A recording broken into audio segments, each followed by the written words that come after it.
Southeast Asia is one of the most diverse places on the planet.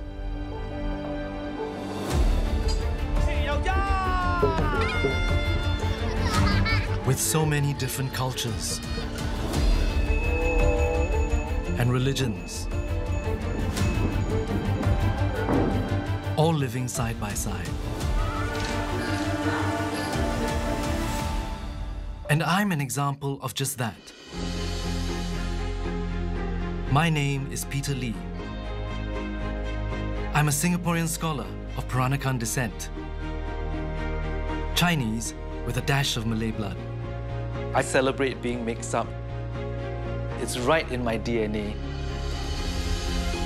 My passion is collecting artifacts that offer a fresh narrative. It's a European fairy tale, but it's depicted on a batik from Indonesia. How wonderful is that?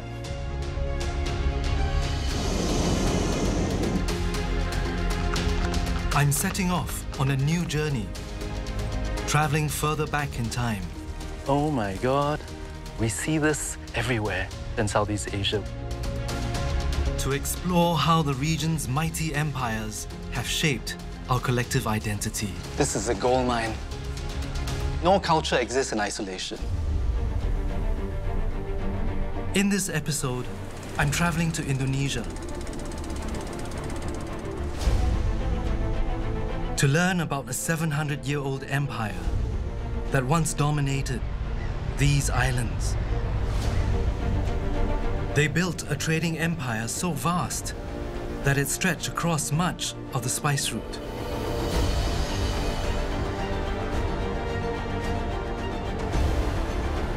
I'm probing the secrets of how it grew into one of Southeast Asia's greatest powers, and how its legacy lives on today.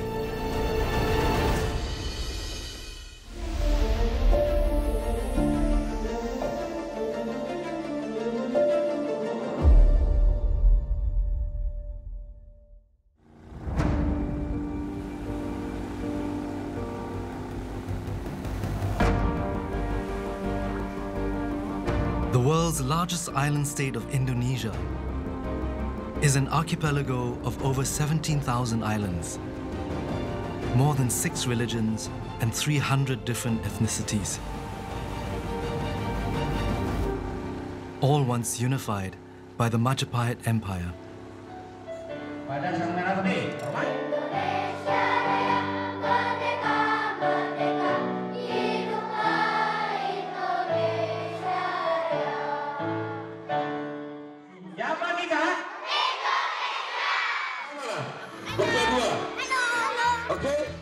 To find out how it all comes together as one nation today, I'm in a 4th grade civics education class.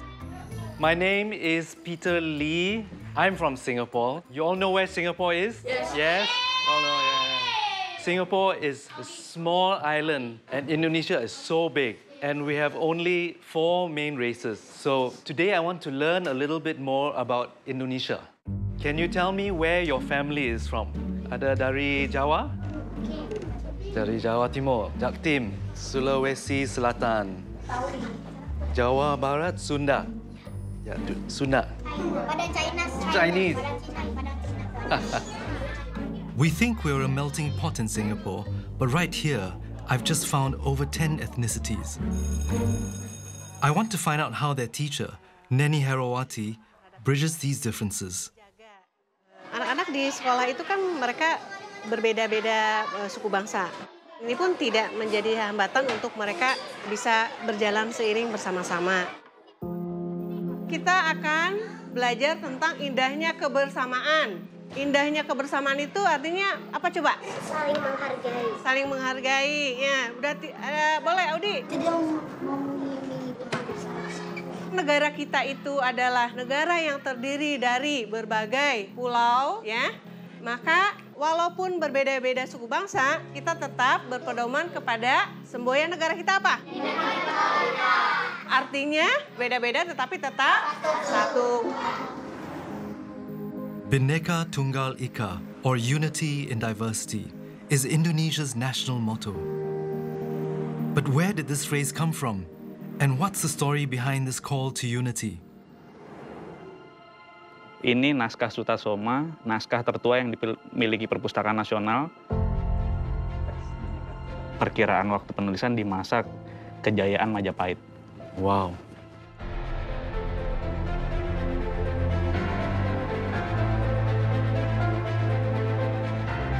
Yudi Irawan is showing me the Sutasoma, a 700-year-old poem written on dried palm leaves.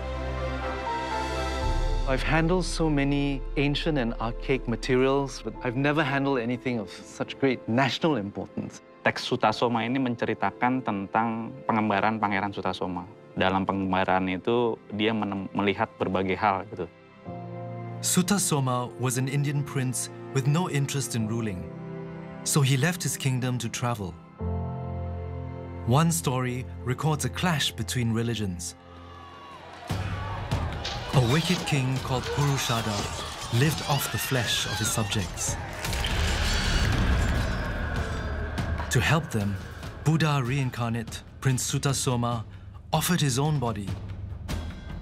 But this offended Purushada, who called on Lord Shiva, the Hindu god of destruction, to kill Sutasoma.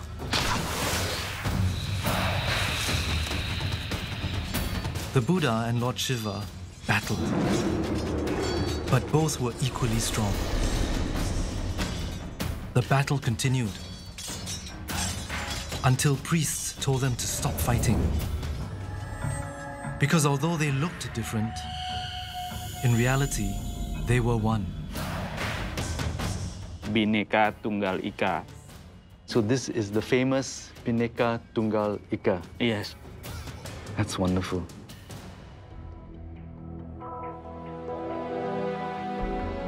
It's a parable of religious harmony during the 200-year rule of the Majapahit that stood for how Buddhism and Hinduism were often practiced side by side.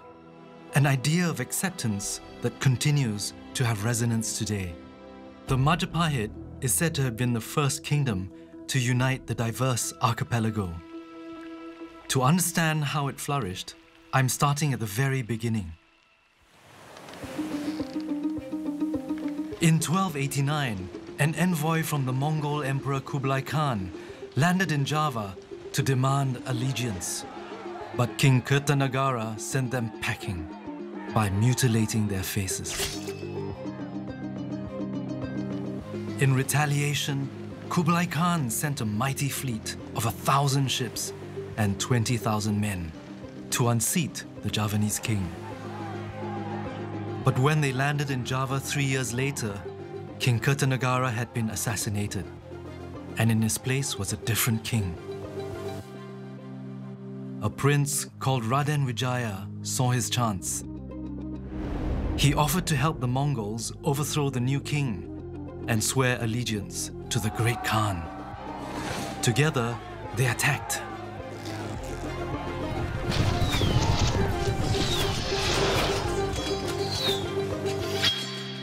And captured the king. But then, Raden Wijaya turned on his allies with a surprise attack. And the Mongols fled, never to return. In 1294, Raden Wijaya became the first king of the Majapahit and built his capital in the hinterlands of Java, in the city of Trowulan. Centuries ago, this was one of its most important gateways.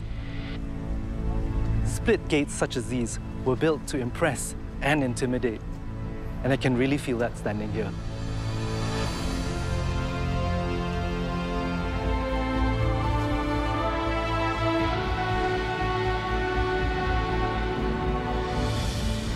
I want to see what else is left of the Majapahit Empire.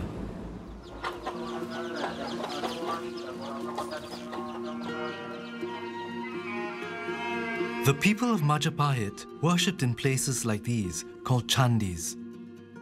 They were usually either Hindu or Buddhist temples, but people often visited both. This one was rediscovered in 1905. Umpama waktu itu Belanda tidak peduli dengan Candi Dermo, kemungkinan sudah roboh, sudah rata dengan tanah. Pada umumnya di Jawa Timur, sebagian besar candi-candi adalah terbuat dari bata. Ini bata asli. Kemudian yang bagian atas ini bata baru. Jadi pemasangannya... Sumaryanto heads a local effort to restore the temple to its former glory. The work is being done at the top, but I suffer a bit from vertigo. Rickety stairs, not my favorite thing. All the way? Okay, oh my God. I can't look down.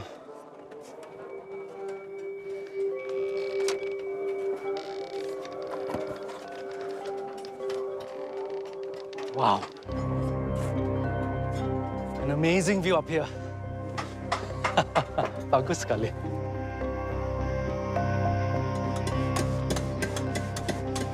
The design is based on surviving remnants of the bricks on one side. There are even some carved bricks that have survived. They're just going to leave this like this. So you can clearly see what's original and what has been replaced. But there's still plenty left to be done, and I want to help. Kasih air dulu, basah. Lalu kita ratakan bagian yang... So I'm trying to do this carefully because I don't want to waste their precious bricks. Wah, jauh. Iya. The next step is to grind the bricks down. Look at how wonderfully and perfectly aligned these bricks are. So this new one on the top has to be ground until it's a perfect and snug fit. This takes ages. It's not easy to do. I'm 20 minutes in and nowhere close to meeting Pak Sumaryanto's standards. I'm getting some help to do the final touches. The last step is to set it with some mortar. That's a perfect fit. It's great to see this Majapahit heritage being cared for, especially since nearly 90% of Indonesians today are no longer Hindu or Buddhist.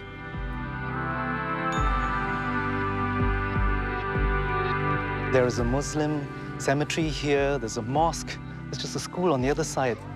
This is really part of the neighborhood. I just love the way this is so integrated. It's one of the most beautiful things to experience. Majapahit's religious tolerance resulted in peace throughout the kingdom. But it was geography, its position on the island of Java between India and China, that saw the Majapahit grow into a trading power. I've been allowed access to a dig site in the old capital that can provide evidence of just how wealthy the empire once was. Situs ini dikenal dengan nama situs Grogol. Itu yang batu-batu itu sisa-sisa lantai. Apa namanya, kalau yang bata merah ini kemungkinan pembatas-pembatas ruangan.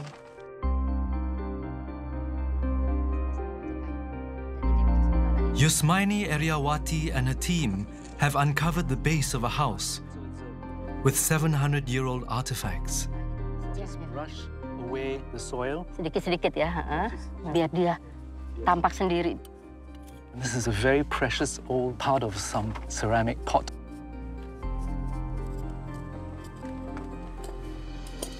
Daunnya itu, daun lotus. Nah, di sini kelihatan bahwa ini bagian dari vas bunga yang besar. Nah, ini salah satu hiasannya.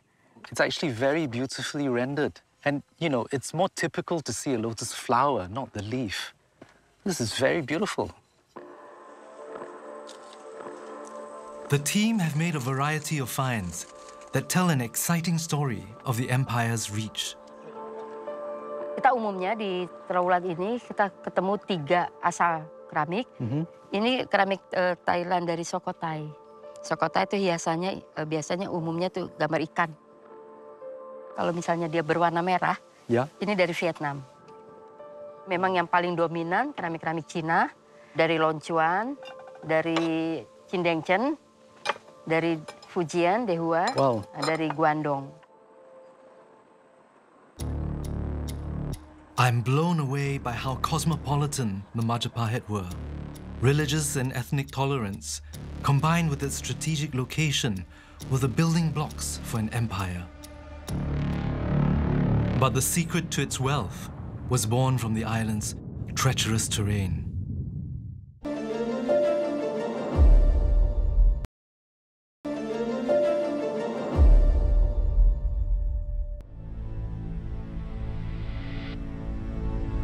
I'm in Java, exploring how the Majapahit grew into an empire. Just look at this, the quiet majesty of rice fields and volcanoes. This island is part of what geologists call the Ring of Fire. Of the 130 active volcanoes in Indonesia, the largest cluster exists here in Java. So the people have lived here for centuries on that very fine line between sublime beauty and utter destruction. It was this particular geography that gave the Majapahit a great advantage.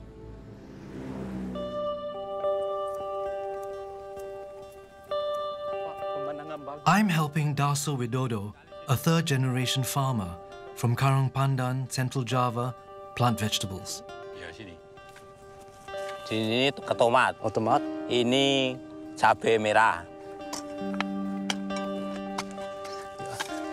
Ini begini. Ya, betul dibuang, ya. Sudah? Dah.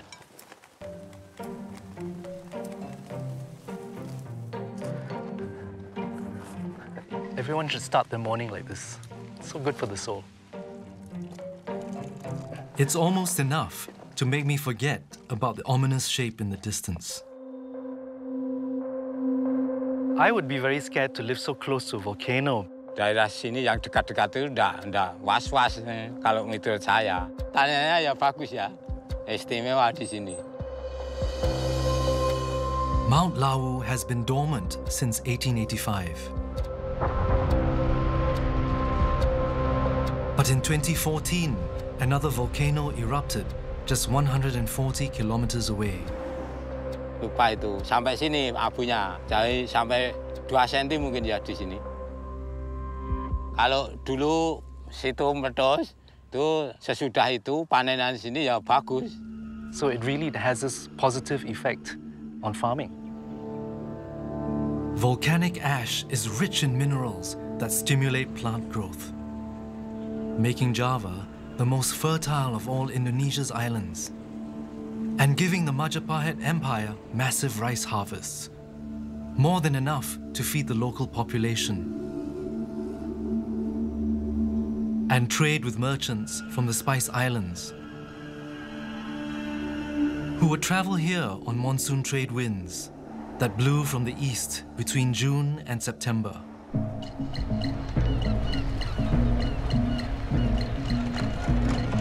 Their boats were laden with spices like clove, nutmeg, and mace that they traded for rice. They would sail home when the winds changed direction 3 months later. These west winds brought a new set of merchants who came to Java to trade their porcelain, beads, and textiles for spices. This trade turned Java's coastline into thriving trade ports, including this, the city of Tuban. Tuban's golden age was during the Majapahit period. It had a large community of merchants, both local and foreign, and it was also the scene of cultural transformation.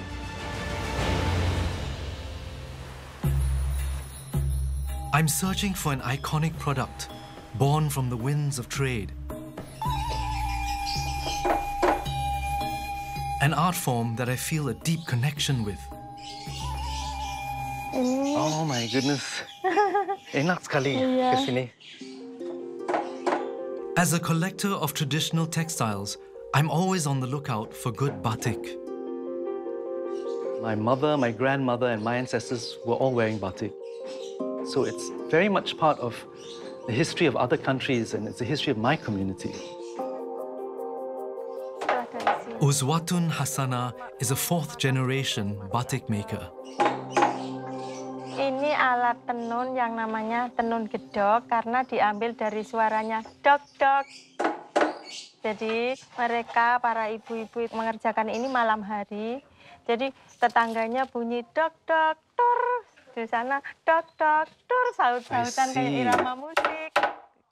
So this is another kind of intangible aspect of weaving that nobody ever talks about, the sound of batik.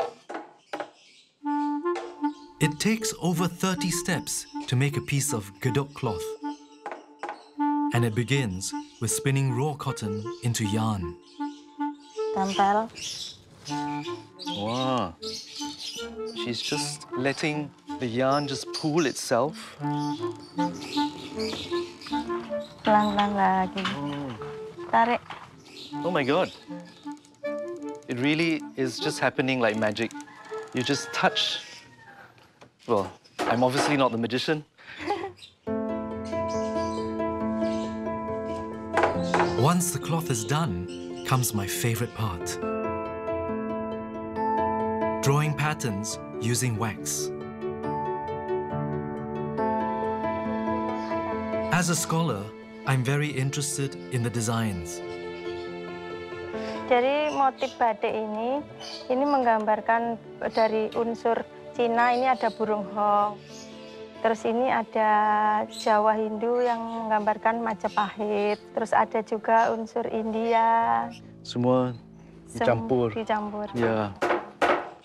Being Peranakan and being so mixed in many ways, I love seeing all this wonderful mishmash of vibrant, dynamic patterns.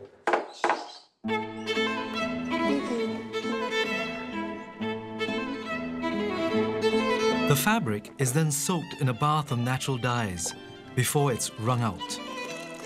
A process that is repeated 30 times.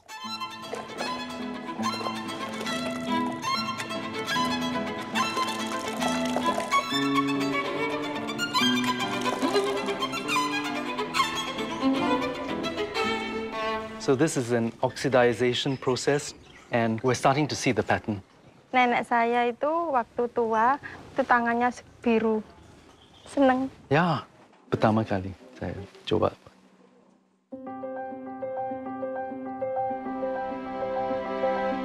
Tuban batiks are just the earliest kind of batik that we know. There's a lot of pride in this as something so Indonesian, but there were very interesting influences going back and forth. We should be celebrating these links rather than separating all our cultures into different sort of boundaries.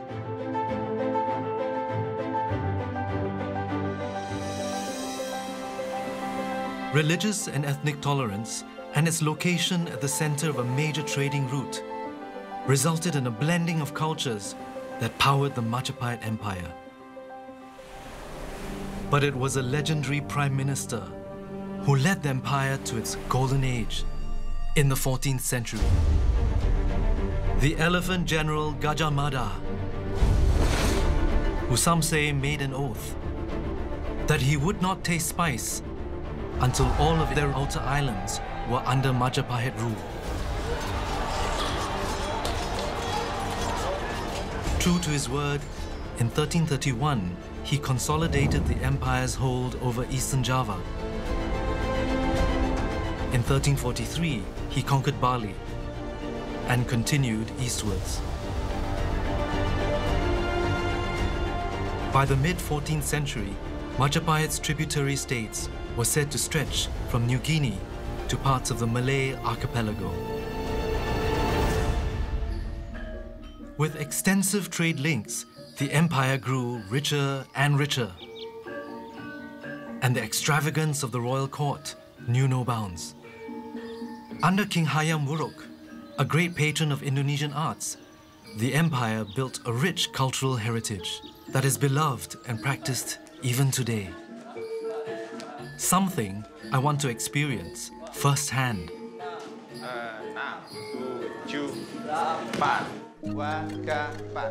Look at this, it's very complicated, the kind of coordination you need, rhythm, hand movements, there's so many things to think about.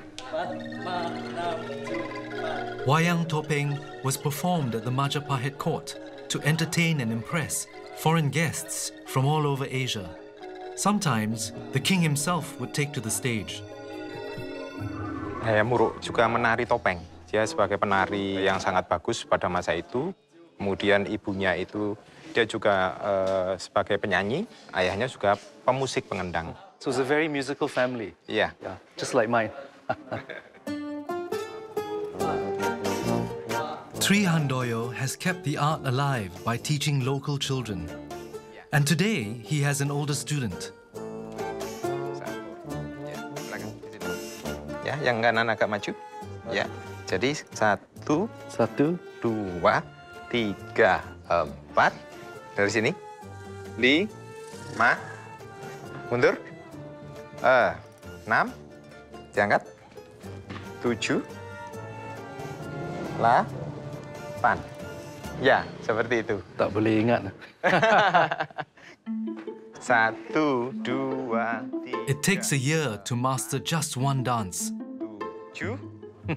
Oi. 8. Bagaimana? Susah sekali. The dancers perform tales from popular folklore about a Javanese prince called Panji. Selendang ini adalah senjata dari Panji itu sendiri. Ini adalah senjata yang seperti pisau kecil-kecil itu yang dia ditata seperti itu. Sehingga dia menari itu bisa seperti itu. It was a form of self-defense and also attack. Okay. So this is the killer flick with a smile.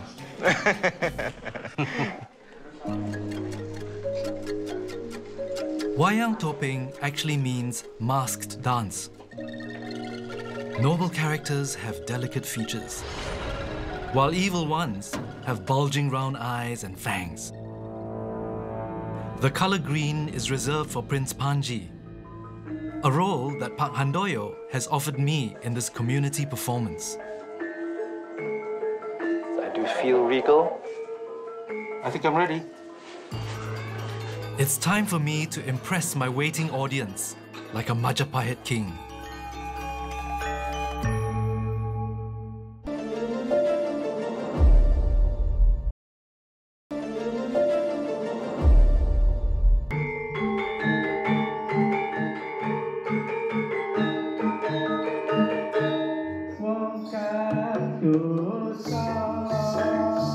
One of Southeast Asia's most powerful empires, the Majapahit impressed foreign visitors with its court performances, including the Wayang Topeng or masked dance.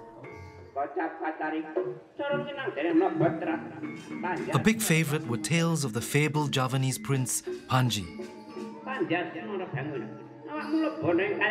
Panji travels to get hold of a heavenly flower only given to the pure of heart, a gift for the lady of his dreams. But his arch nemesis, King Kalana, has other plans. His minions try to steal the flower, and a battle ensues.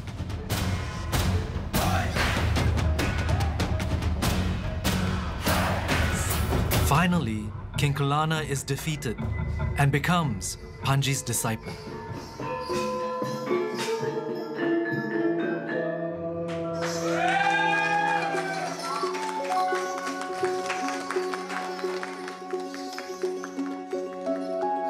The Panji stories represent the sum of human experience: love, loss, despair, endurance, and ultimately happiness. That was really, really amazing. I think Haya Muruk and all these kings were playing these parts, and here I am doing exactly the same thing. The Panji stories are great love epics. But what can they tell us about the Majapahit? To find out, I'm visiting the state temple of the empire.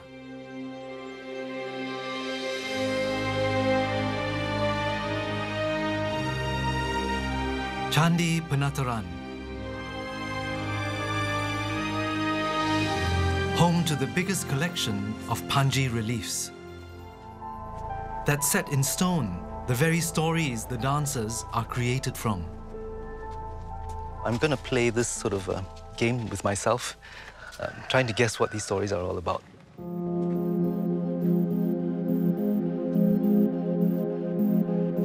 It's easy to spot Panji, wearing a cap, which is actually a Javanese headdress. Oh my goodness, this is impossibly poignant. So we have here Panji. He's holding his scroll, his love letter, which he is about to hand over to a pigeon. And then over here we see kind of turbulent waters and the pigeon flying above it. And here, delivering the love letter to Chandra Kirana.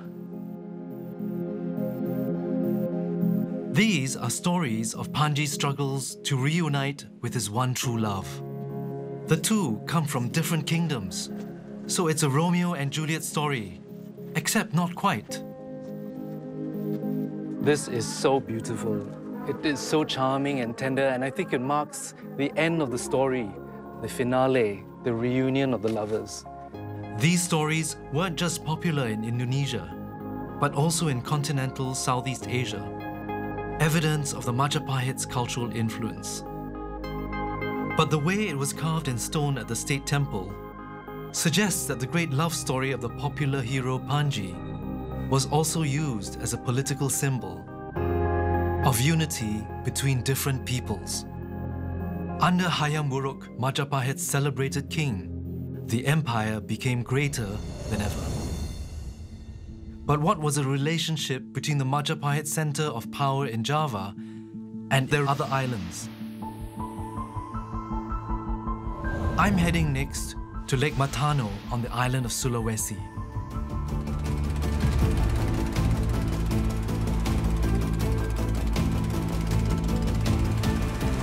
Here, researchers are looking below the deepest lake in Indonesia in search of clues for how the empire controlled these faraway islands. The water is so clear. I'm going to join them now. This was a lakeside settlement, most likely sunk by earthquakes. It's full of pebbles of very uneven sizes, different rocks. You can even see artifacts. It's incredible. And here is where the real magic is. An old iron workshop hidden 15 meters below. Archaeologist Shinatria Adityatama and his team are bringing up a few artifacts for a closer look.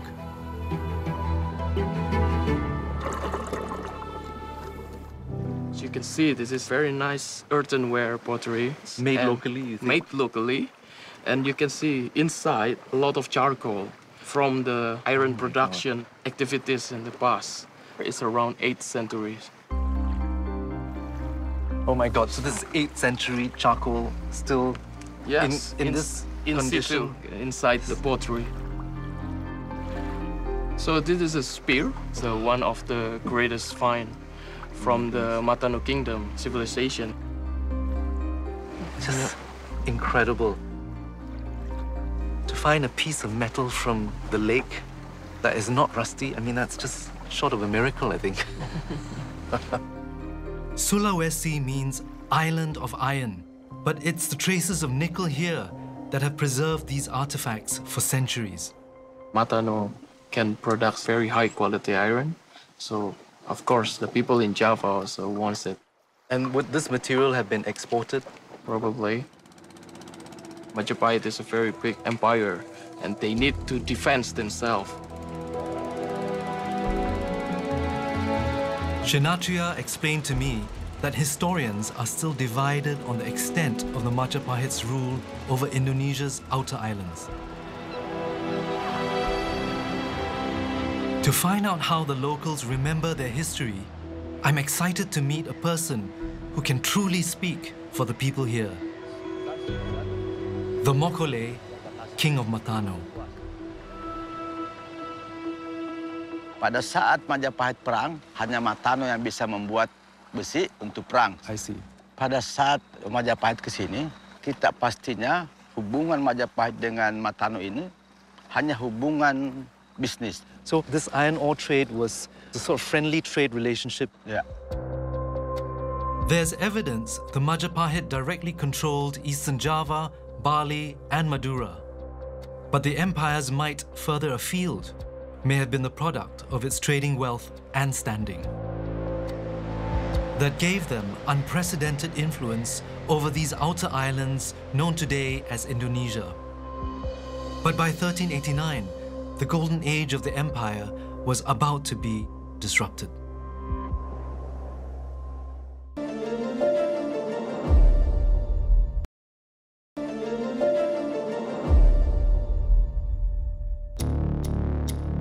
For 40 years under the rule of the great king Hayam Wuruk, the Majapahit Empire exerted substantial influence over what's known today as Indonesia.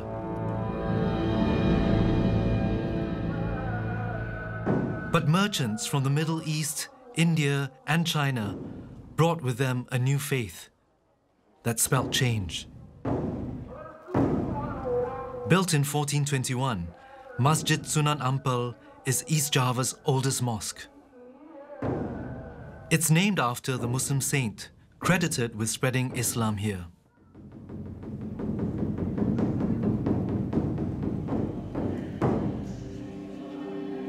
Sunan Ampel was a Muslim foreigner from the state of Champa, modern Vietnam, whose family was connected by marriage to the Majapahit rulers. When he arrived in Java, he was granted freedom to teach the Islamic faith. In the 15th century, Islam was a religion of traders, and it was tolerated by the Majapahit. As the faith spread, it weakened the authority of its rulers, who were seen as gods in the Hindu-Buddhist tradition.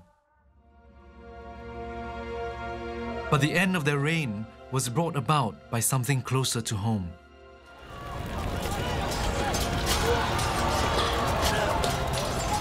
Legend has it that when the Majapahit attacked another Indonesian empire, the Srivijaya, around 1398, the Srivijayan king was driven from his outpost in Singapura and fled north to Malacca. There, he converted to Islam and traded with Muslim merchants from the Middle East, India, and China, establishing a new trading hub to rival the Majapahit.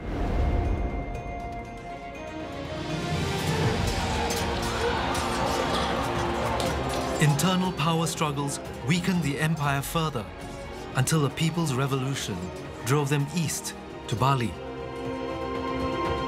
But the last Majapahit king is said to have fled west to Mount Lau and took refuge in a Hindu temple. 500 years have passed since the fall of the Majapahit Empire.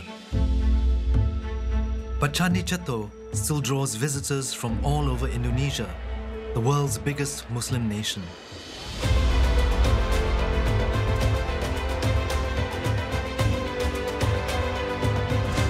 Today is Kuningan, a day to honor one's ancestors in the Balinese calendar.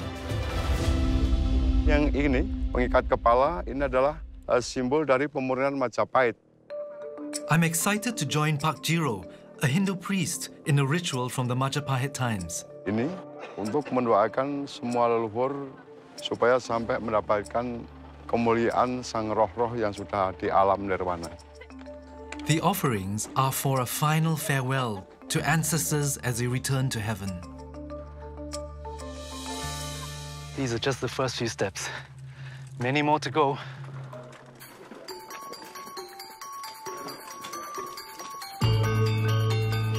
It's a symbolic climb to sacred heights.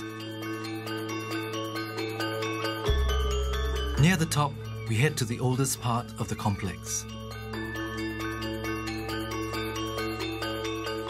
We have flowers, we have fruit, we have incense, perfume, wonderful cooked food.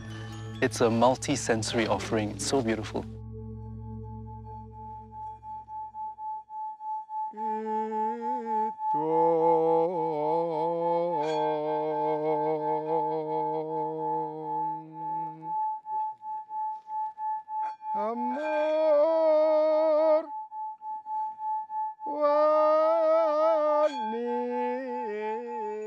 It starts with just the chime and just one tone.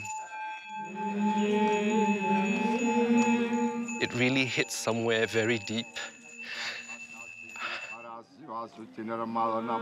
This wonderful offering recall all the beautiful things that make family. And it's a very special, universal feeling.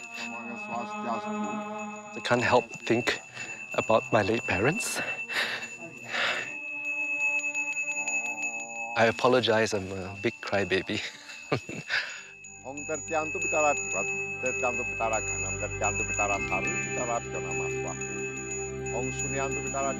It's all about respect and paying back the love of your ancestors. And at the end of the day, we're all connected, so I'm part of this as well. The Majapahit tolerated differences among its close neighbors and distant visitors alike. That foundation, however, is being tested by rising fundamentalism and separatism today. But in a neighborhood in East Java, people are coming together in spite of their differences. I'm just outside Surabaya, and this is just amazing. There's a mosque, a Buddhist temple, Catholic church, there's a Confucian temple coming up, a Hindu temple, and right at the end, a Protestant church. I'm here to meet its leaders and to find out what it's all about.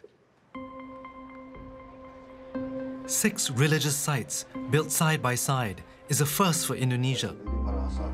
The local leaders meet regularly to discuss the problems faced by the community. It's a legacy of the Majapahit, and I want to see how it's shaping Indonesia's present. My father is Catholic, my mother is Buddhist, so I have grown up in this multicultural environment.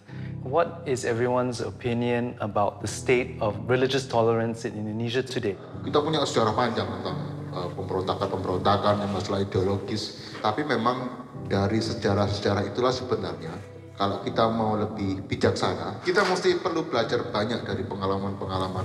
Katanya orang kan tak kenal maka tak sayang. Saya melihat bahwa 6 rumah ibadah ini menjadi miniatur dari kerukunan umat beragama di Indonesia. Bela negara itu bukan saja berlatih prajurit. Saya berharap dengan Bhinneka Tunggal Ika, konsep agung di zaman Majapahit, ini jawabannya adalah sebuah empati.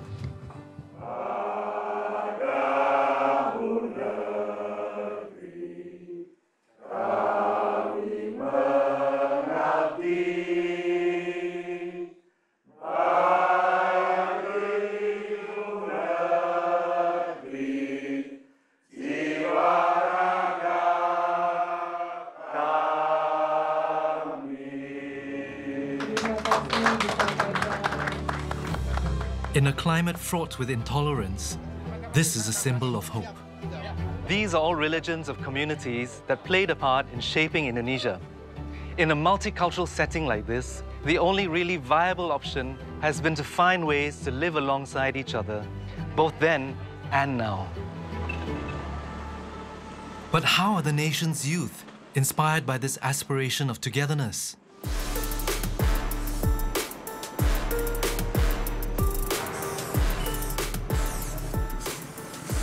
Oh my God, I'm a street artist. I love this. Don't want to destroy this. I'm going slow. Yes, the basic of spray paint, you must slow. Exco and his crew are street artists who regularly take part in mural activism. Go too near, it gets too thick, so you have to keep a certain distance. Otherwise, it starts to drip. I think I've done it. Is this all right? It's good. For the beginner, it's good.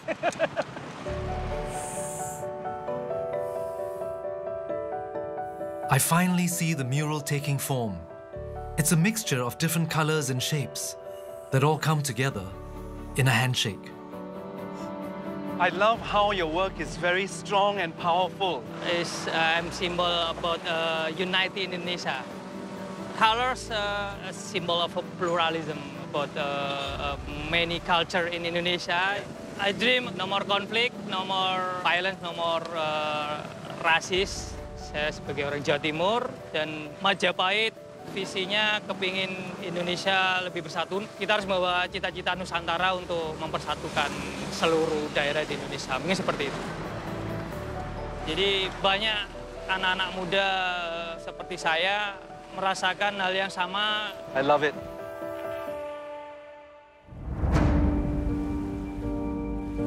The Majapahit Empire fell in 1520 after 2 centuries in power, which was followed by over 300 years of colonial rule, before Indonesia finally gained independence in 1945. But as a nation faces new challenges today, the legacy of the Majapahit offers some important historical lessons. The Majapahit Empire found itself on the crossroads of the highly lucrative spice trade, and its openness and shrewdness allowed it to attain unprecedented wealth and cultural refinement. The idea of being stronger together rather than separate is a legacy that shaped the modern Indonesian nation and continues to inspire a path for the pluralistic society here today. I've traveled through Indonesia searching for traces of the Majapahit, an empire that rose to unprecedented powers, thanks to its relationship with nearby islands and peoples. It's a reminder that 500 years on, the challenges of the modern nation hark back to age-old questions that have shaped what it is to be Indonesian since its earliest days.